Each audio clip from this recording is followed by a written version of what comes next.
अथाष्टाविंशोऽध्यायः। अध्याय 28।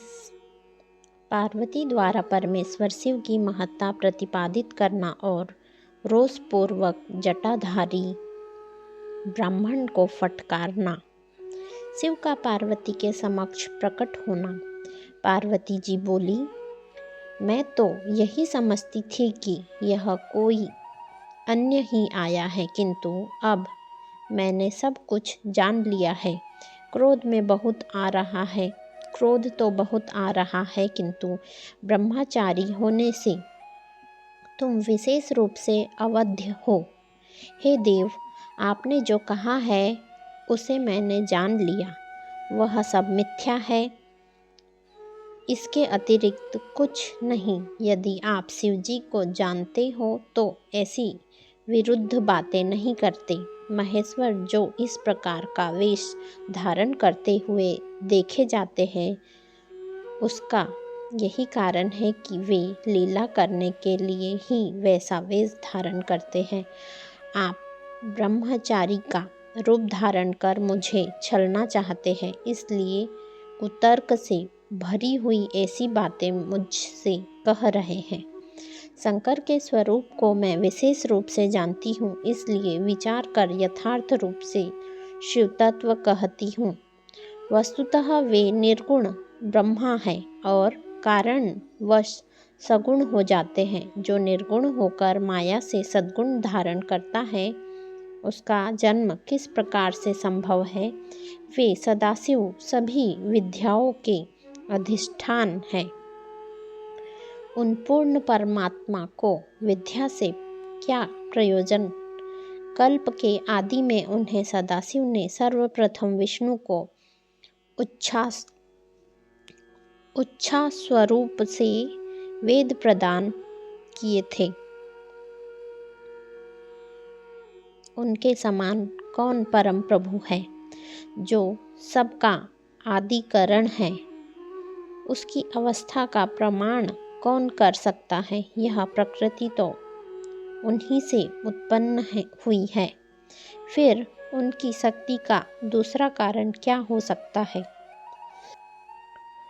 जो लोग प्रेम पूर्वक शक्ति के पति उन सदाशिव का भजन करते हैं, उनको शिव जी सदा ही अक्षय रूप तीनों शक्तियाँ, क्रिया शक्ति, इच्छा शक्ति और ज्ञान शक्ति प्रदान करते हैं।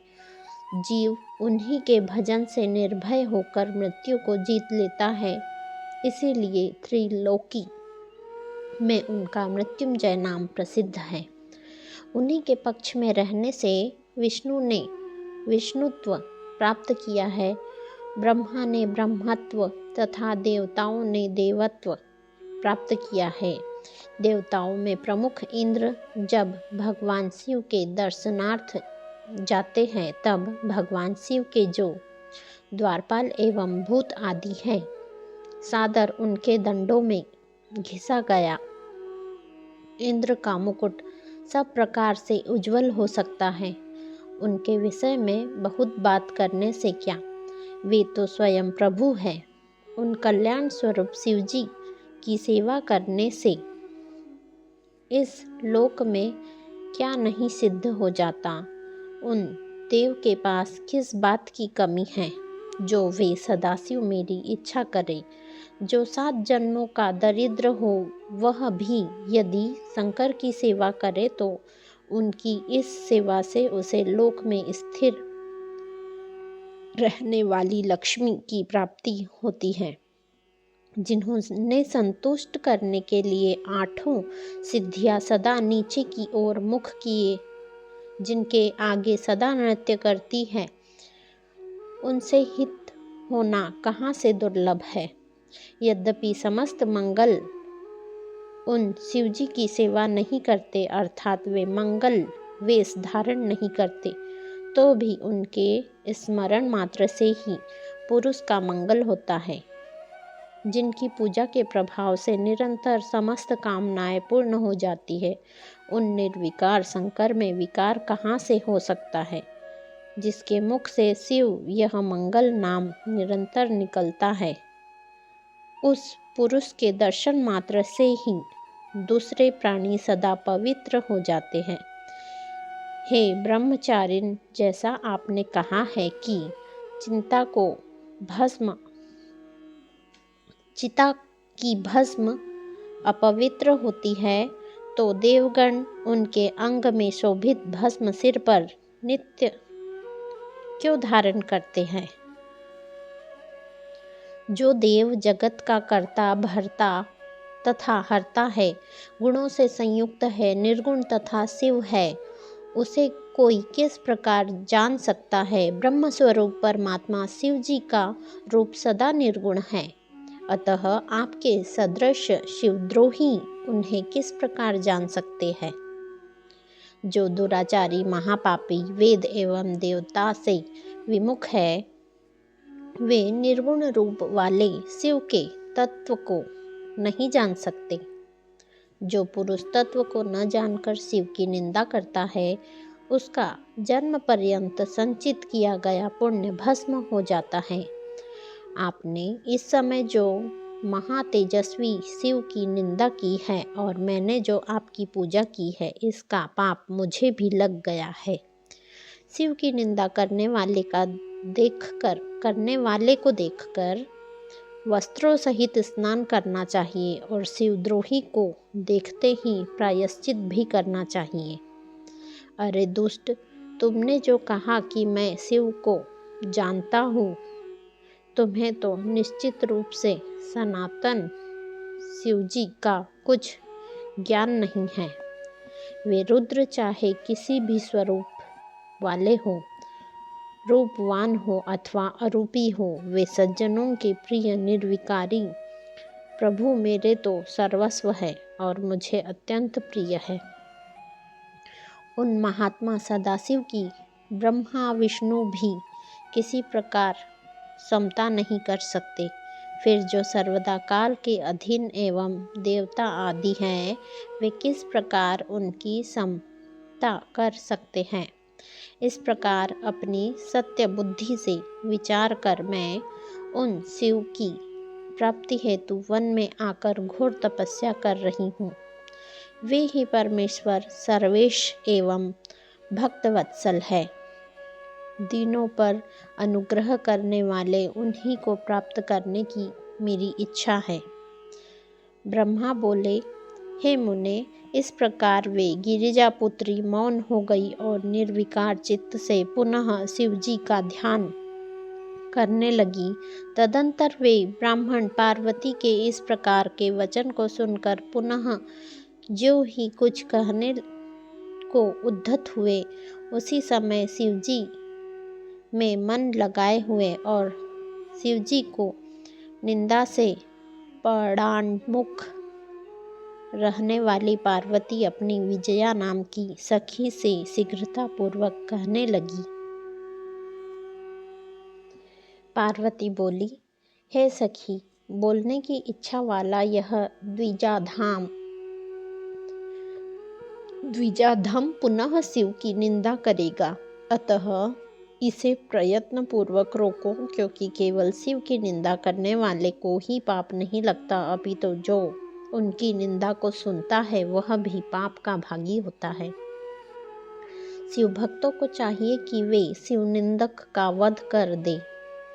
यदि वह ब्राह्मण है तो उसका त्याग कर देना चाहिए और उस स्थान से अन्यत्र चले जाना चाहिए। यह दुष्ट पुनः शिव जी की निंदा करेगा। ब्राह्मण होने के कारण यह अवध्य है, अतः इसका त्याग कर अन्यत्र चलना चाहिए, जहाँ जाने पर यह पुनः दिखाई न पड़े। अब इस स्थान को छोड़कर हम लोग अविलंब दूसरे स्थान पर चलेंगे, जिससे इस मूर्ख ब्राह्मण से पुनः संभाषण न करना पड़े। ब्रह्मा जी बोले, हे मुने, इतना कहने के अनंतर जो ही पार्वती ने अन्यत्र जाने के लिए अपना पैर उठाया, इतने में ब्रह्मचारी स्वरूप साक्षात शिव जी ने पार्वती को पकड़ लिया। उन शिव ने उस समय जैसा पार्वती ध्यान कर रही थी, उसी प्रकार अत्यंत सुंदर रूप धारण कर उन्हें दर्शन दिया और पुनः नीचे की ओर मुख की हुई पार्वती से वे शिव कहने लगे। शिव जी बोले, हे देवी, तुम मुझे छोड़कर कहाँ जा रही हो? मैं तुम्हें नहीं छोड़ूंगा। मैं तुम्हारे ऊपर प्रसन्न हूँ। मेरे द्वारा तुम्हारे लिए कुछ भी अदेय नहीं है। आज से मैं तुम्हारे तपों से तुम्हारा खरीदा हुआ दास हो गया। तुमने अपने सौंदर्य से मुझे मोल ले लिया है। तुम्हारे बिना एक क्षण भी युग के समान है। हे गिरिजे, तुम लज्जा का त्याग करो। तुम तो मेरी सनातन पत्नी हो। हे महेश्वरी, इसे तुम अपनी सद्बुद्धि से स्वयं विचार करो। हे दृढ़ मन वाली, मैंने तुम्हारी अनेक प्रकार से परीक्षा की। मुझ लोक लीला का अनुसरण करने वाले के इस अपराध को क्षमा करो। मैंने तुम्हारी जैसी पतिव्रता सती त्रिलोक में कहीं नहीं देखी। हे शिवे, मैं सर्वथा तुम्हारे अधीन हूँ। तुम अपनी कामना पूर्ण करो।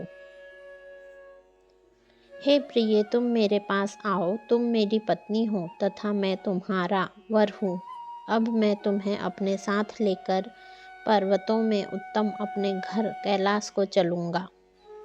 ब्रह्मा जी बोले, देव शंकर जी के इस प्रकार कहने पर पार्वती को बड़ा आनंद प्राप्त हुआ और उन्हें पूर्व समय में तपस्या के कारण जो दुख हुआ था वह तत्क्षण ही दूर हो गया। हे मुनि सत्तम, पार्वती का सारा श्रम दूर हो गया, क्योंकि फल के प्राप्त हो जाने पर प्राणी का पूर्व में किया हुआ सारा श्रम नष्ट हो जाता है। इस प्रकार श्री शिव महापुराण के अंतर्गत द्वितीय रुद्र संहिता के तृतीय पार्वती खंड में पार्वती को शिव रूप दर्शन नामक 28वां अध्याय पूर्ण हुआ। श्री शिवाय नमस्तुभ्यम। कृपया चैनल को सब्सक्राइब कीजिए तथा बेल आइकन अवश्य दबाएं। कल हम अध्याय 19 पढ़ेंगे। 29। धन्यवाद।